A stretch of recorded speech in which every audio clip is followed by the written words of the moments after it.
Paramashivoham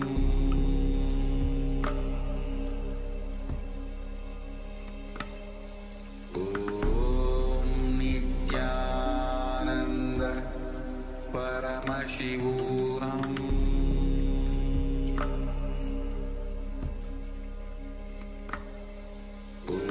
Om Nithyananda Paramashivoham Paramashivoham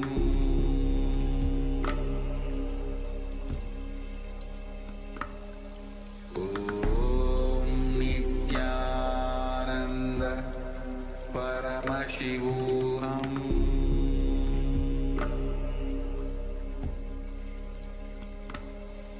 Om Nithyananda Paramashivoham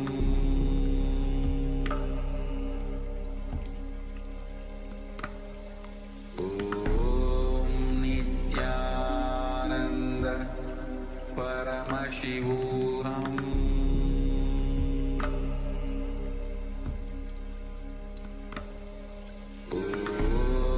Nithyananda Paramashivoham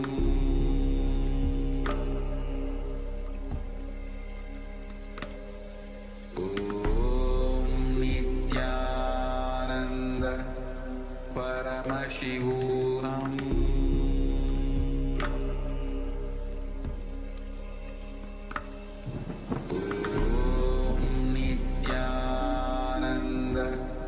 Paramashivoham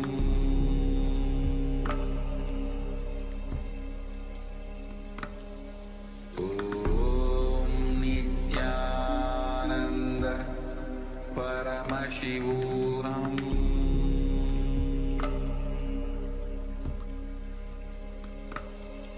Om Nithyananda Paramashivoham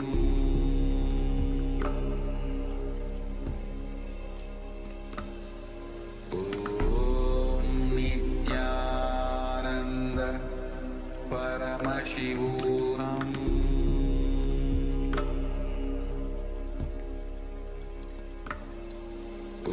Om Nithyananda Paramashivoham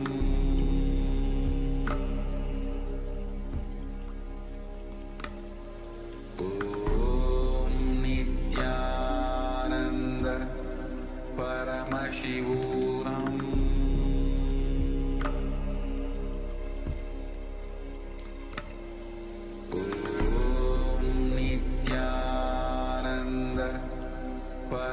Paramashivoham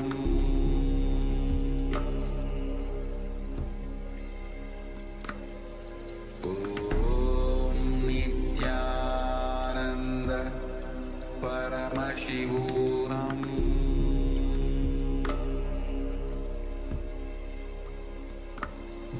Om Nithyananda Paramashivoham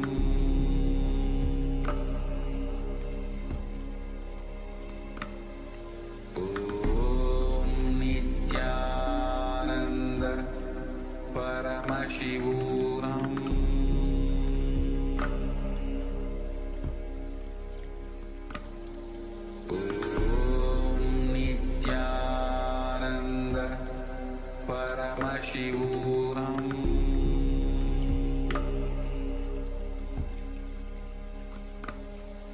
Om Nithyananda Paramashivoham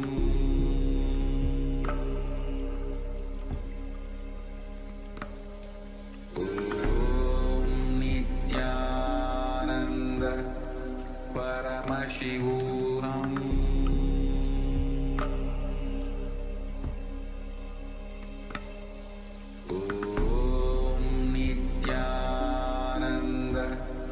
Paramashivoham